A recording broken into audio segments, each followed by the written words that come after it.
The last molecule from this topic is CrCO6.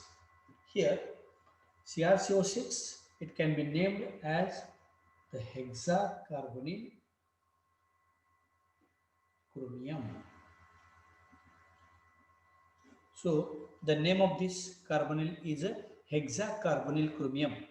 Again, to arrive at the structure and bonding in this hexacarbonyl chromium, we have to see the electronic configuration of this chromium.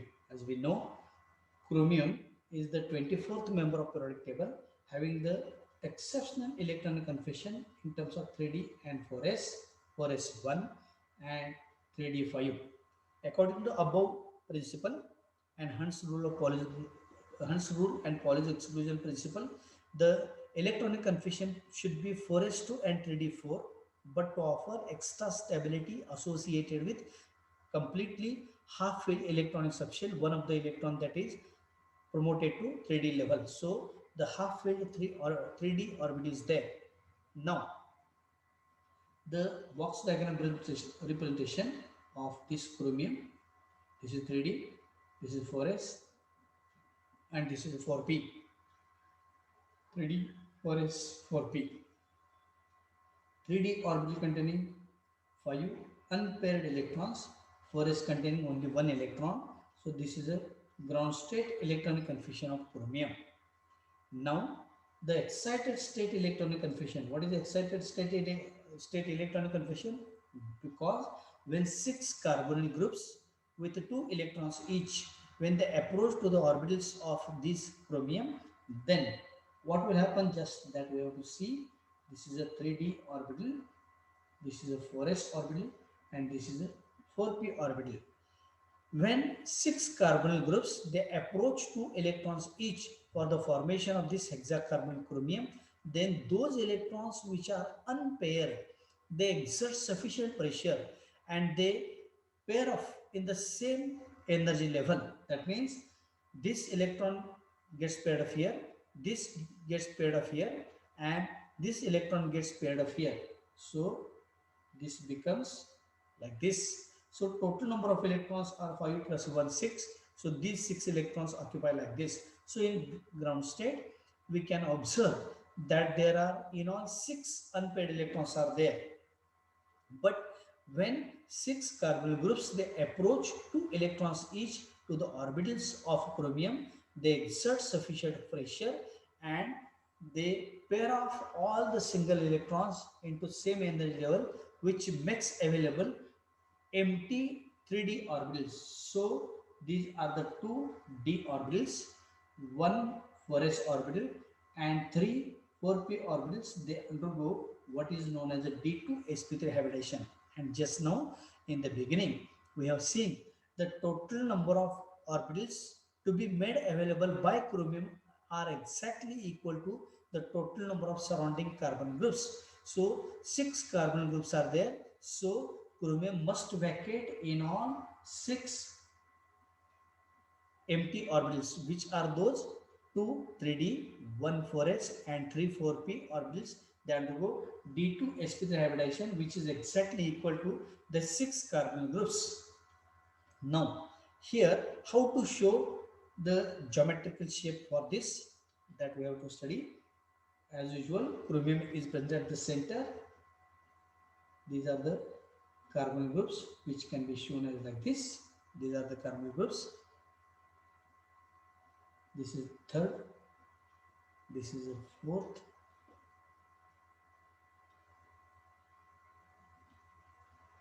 Then fifth. And this is a sixth. So these are the 6 carbon groups. So if we join all these corners like this, then this geometrical shape somewhat appears to be a regular octahedral geometry.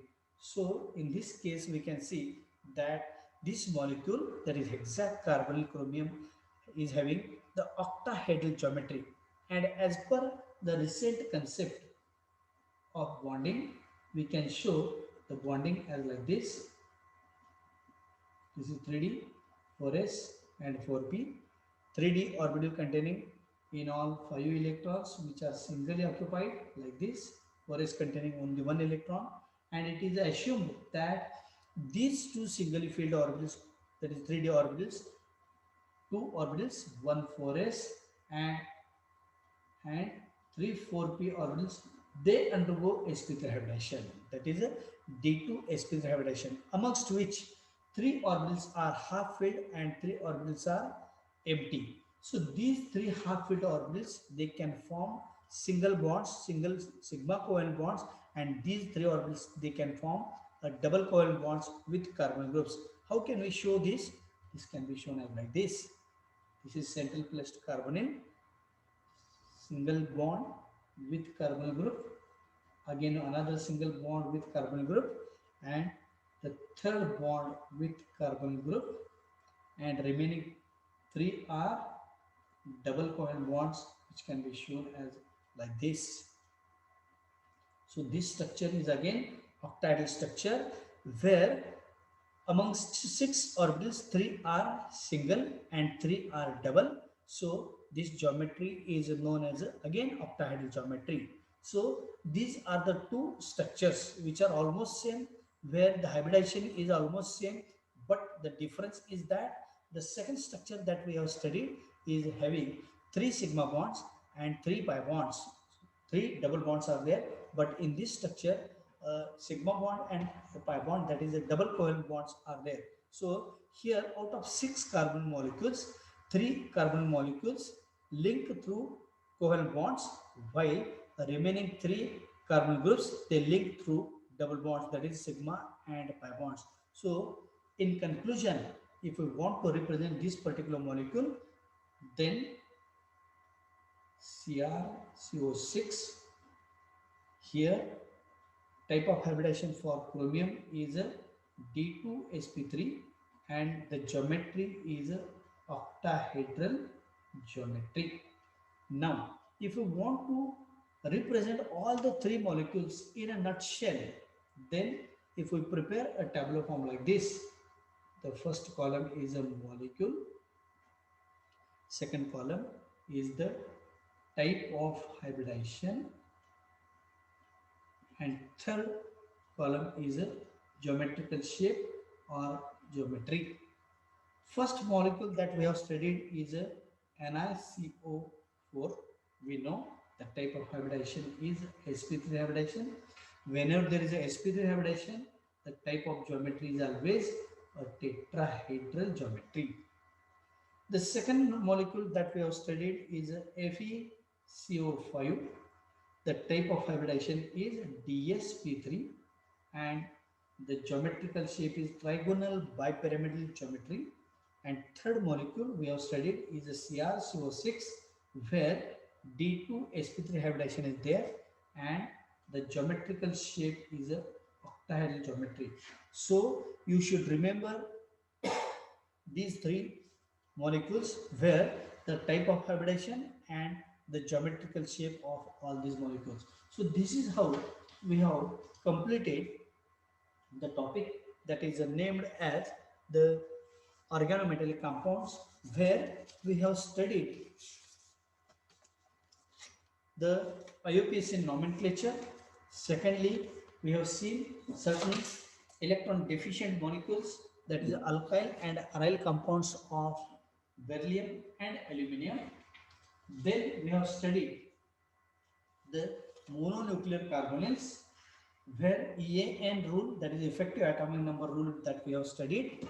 Then we have studied the structure and bonding in the mononuclear carbonyls. So this is how we have completed this topic. So you should remember the facts that I have already told you during this topic. We are going to proceed with the last topic of our paper number 9, inorganic chemistry, is acids, bases and non-aqueous solvents. The name of the topic is the acids, bases and non-aqueous solvents. In this topic, we are going to study certain important aspects with related to the acids, bases and non-aqueous solvents. So the topic is divided into two parts. In the first part, we are going to study the acids and bases where different theories were put forward for this study of acids and bases. And in the second part, we are going to study the non-aqueous solvents where no, water is not used. So when water is not used, the solvent is termed as a non-aqueous solvent. Now, if we want to see the different theories which were put forward, that acids and bases were defined, or the different theories were put forward so as to define what is a acid and what is a base. The three theories were put forward. First theory, that is known as the Arrhenius theory. The second theory, that is known as a Bronsted-Lowry theory, and third is a Lewis concept. So these are the three different concepts which are to be studied during this topic. Now, first of all, we shall study what is this Arrhenius concept. So this is a Arrhenius concept of acids and bases.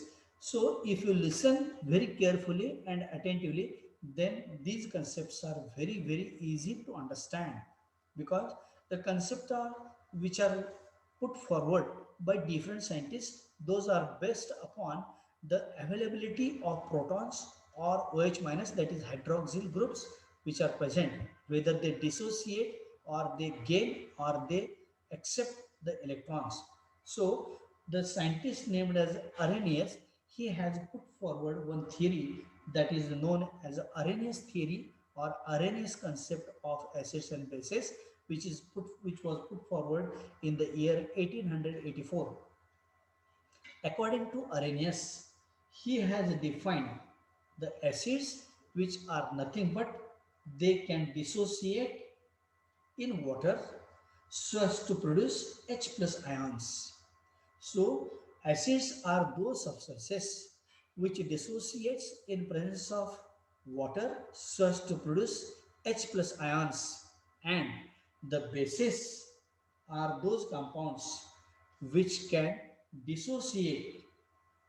These are the compounds which dissociate to produce OH minus ions, which are commonly known as hydroxyl or hydroxide ions. So this is a very simple definition, that is a simple concept which was put forward by Arrhenius, that acids are nothing but these are the substances which in presence of water dissociate to produce H plus ions, and bases are those which dissociate in presence of water so as to produce OH minus ions, that is hydroxyl ions or hydroxide ions. Now, if we want to give some example for acid, a simple example, that is HCl.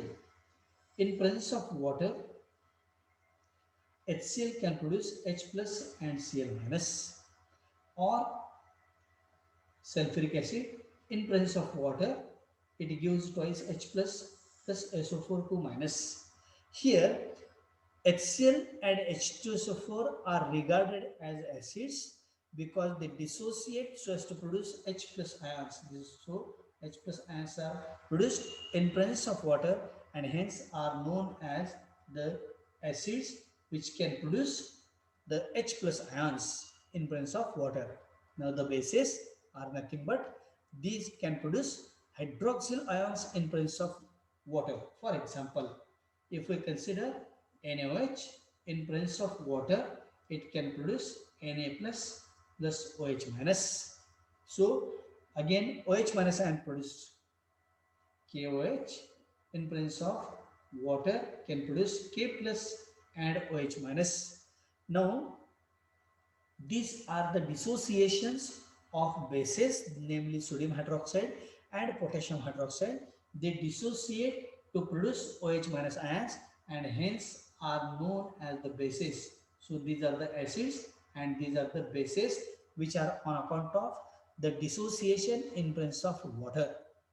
Now Here, the H plus ions which are produced by dissociation of either HCl or H2SO4. These dissociations are in presence of water and hence they can produce H plus ions. But actually, for the presence of simplicity of representation, I have written only H plus, but they in presence of water, they can produce H3O plus, that is known as hydronium ion, or which is also known as a hydroxonium ion. So in presence of water, we can write only H plus ion, but actually it is H3O plus, that is hydronium ion or hydroxonium ion, which is a positively charged species. Now the neutralization reaction. What is the neutralization reaction? As we know, when acid and base they react, they can form salt and water. We know, we have studied this right from our school level, that when acid and base react, they can form salt and water. For example, HCl is an acid, NaOH is a base. They can form the salt as NaCl and H2O, that is chloride and sodium ion. They can form this NaCl, and remaining part is a H2O, that is produced like this. So this is acid, this is a base, this is salt, and this is water.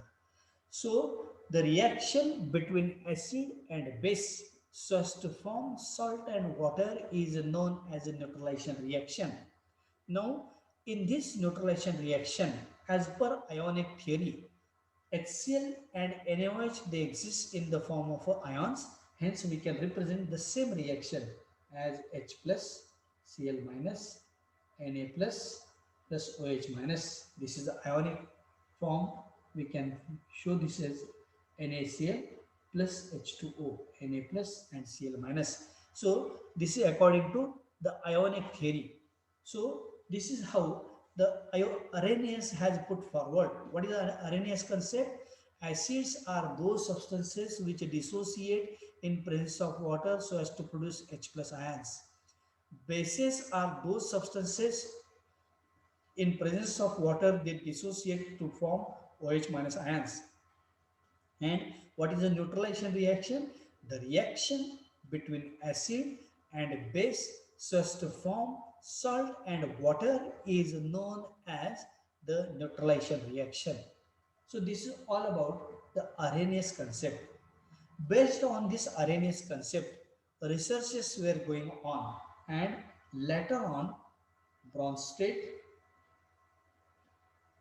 and Lowry, these are the two scientists, they have worked on this concept of acids and bases after the advent of this Arrhenius theory, that is 1923. So nearly about 80 years, Bronsted and Lowry, they are also working on the concepts of acids and bases. So they have jointly worked and they have given the idea of acid and base, that acid is a substance. It is nothing but it is a proton donor substance. According to Bronsted-Lowry concept, acid is a substance which is a proton donor, and base is the substance which is nothing but it is a proton acceptor species. So, according to Bronsted-Lowry concept, acid is nothing but it is a proton donor. That means H plus ions is donated by the substances. All such substances are known as acids, and those substances which accept proton are known as a base. This is according to Bronsted-Lowry concept. For example, take for instance the simple example of acetic acid. Acetic acid on ionization forms CH3COO minus plus H plus. During this ionization, acid can furnish H plus ion, hence acetic acid is regarded as an acid because it has donated the H plus ions. Another example of HCl gives H plus plus Cl minus, or this can be written as Cl minus H plus. So these two ionization schemes, they represent the donation of H plus ions. So H plus ions are donated either by acetic acid or hydrochloric acid. Hence, they are termed as the acids according to Bronsted-Lowry concept. Now, come to the base. Bases are the substances which can accept the protons. For example, if we consider the same reaction, CH3 COO minus plus H plus, they can form CH3 COOH. So here this acetate ion has accepted a proton. It has accepted a proton so as to form CH3 COOH. Hence it is known as a base. Or the second reaction that can be also given as Cl minus plus H plus. This can accept H plus ion, that is a proton, and hence it is a base. So the concept of acid and base according to Bronsted-Lowry concept, it is just by donation and acceptance of electrons by both the species, they are known as the acids and bases. Now, from these two examples, it is possible to say that when acid loses proton, the residual part, this is the residual part, when after losing, this is the residual part, the residual part of it has a tendency to accept the proton, or this residual part of this has a tendency to regain proton. That means it has a tendency to regain the H plus ions so as to form the base, or the simplest possible representation that we can show here, that acid, when it donates or on it, it is a proton donor, or base when it accepts the proton. So these are the exactly reverse to each other. Acid is a proton donor, base is the acceptor of proton. So this is a reaction. Now, based on this Arrhenius concept, we have to move forward so as to see the new concept that is known as the conjugate acid base pairs. This is also very simple concept which is totally based on the Bronsted-Lowry concept. We have seen Bronsted-Lowry concept that acid is a donor of proton and base is a substance which is an acceptor of proton. Now, what is this concept that is known as acid-base, conjugate acid-base pairs? The conjugate acid-base pairs are nothing but, you have to see this definition in simpler terms as that it is a pair of substances, the pair of substances formed by loss or gain of a proton, the pairs of substances which are formed by loss or gain of proton that differ in composition only by a proton. All such are called as the conjugate acid-base pairs. So what is the simplest possible definition? That the pair of substances which are formed by either loss or gain of protons which differ only by a proton. All such substances are known as conjugate acid-base pairs. Hence, every acid has a conjugate base, or vice versa, every base has a conjugate acid. What is this conjugate acid and base? I would like to show you certain example. It is very simple example. As we know, this is HCl. According to Bronsted-Lowry concept, this is acid. Why it is acid? Because it is a proton donor plus NH3. It is a base. Why it is a base? Because it can accept electrons during the course of a reaction. If we try to carry out this reaction, then it can form NH4 plus and Cl minus. NH4 plus, as it has accepted a proton, and hence it is a acid and it is a base. Now this HCl is regarded as a, it is showing only 10 minutes are left. Now this is acid 1, this is a base 2, this is acid 2, and this is a base 1. Now, as per definition, what is a conjugate acid-base pair?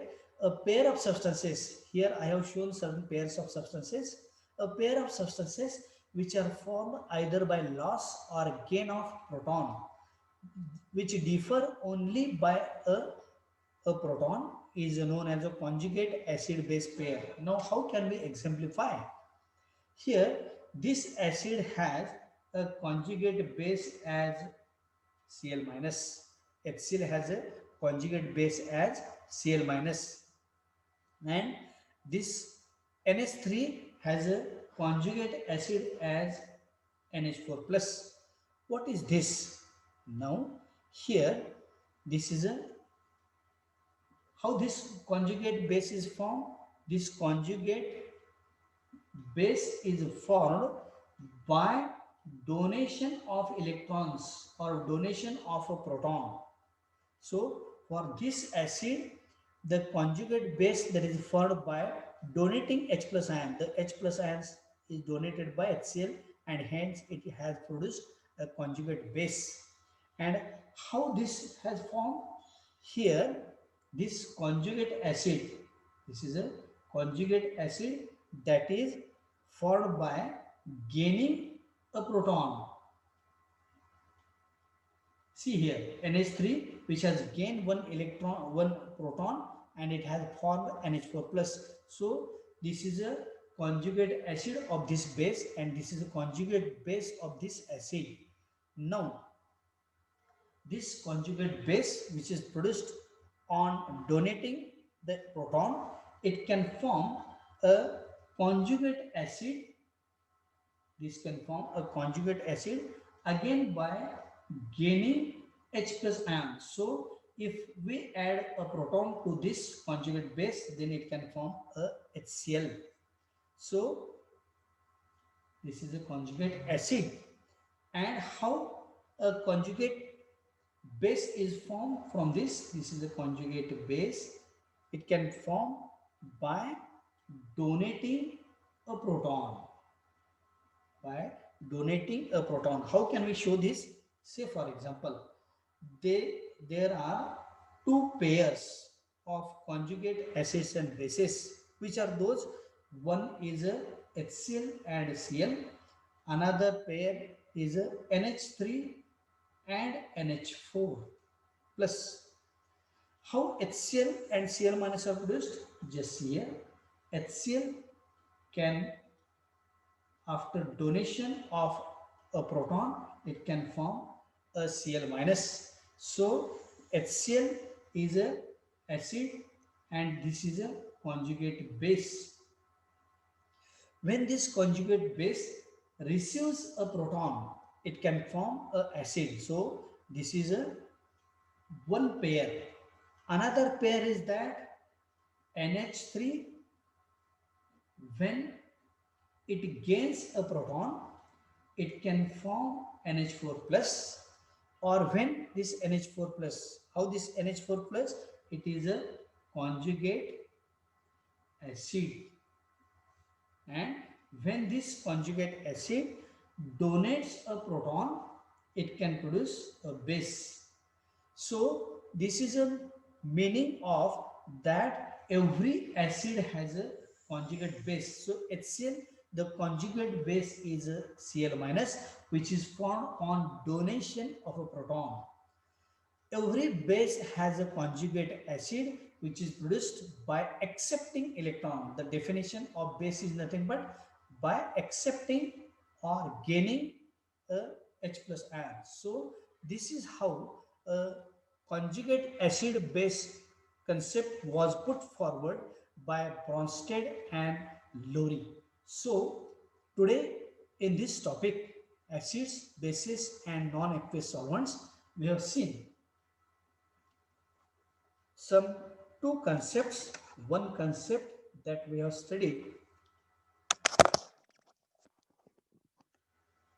one concept that we have studied is known as a Arrhenius concept.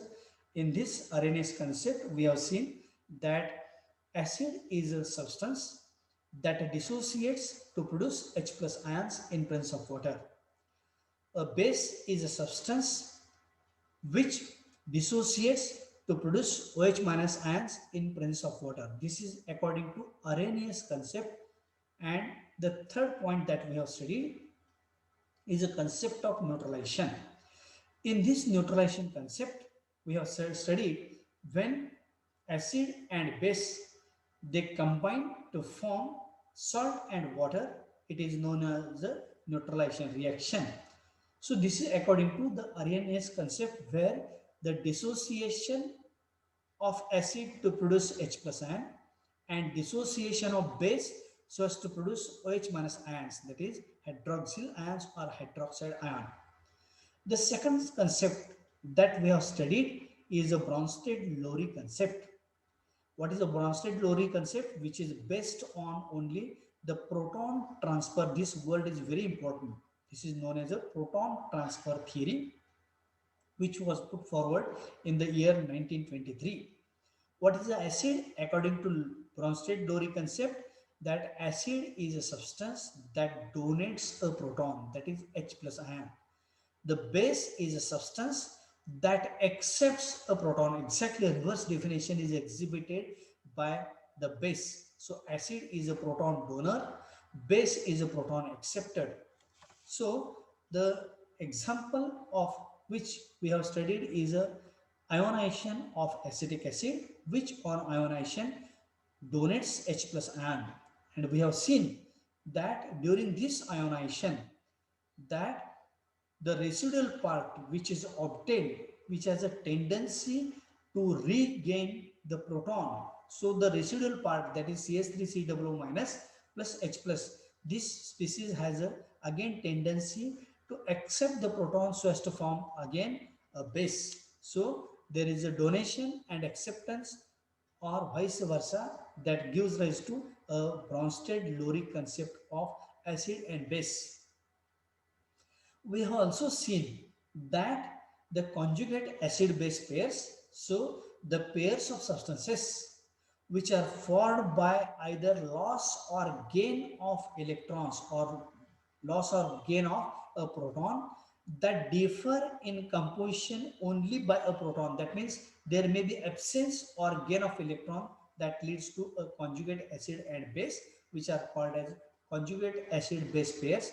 Hence, every acid has a conjugate acid and a conjugate base. So, this is concept that is known as a Bronsted-Lowry concept of conjugate acid and base. So, every acid has a conjugate base and every base has a conjugate acid that we have studied. That differs only in a presence of a proton. So, this is how today we have finished the two concepts, that is Arrhenius theory and the Bronsted-Lowry theory. So I am going to conclude here today.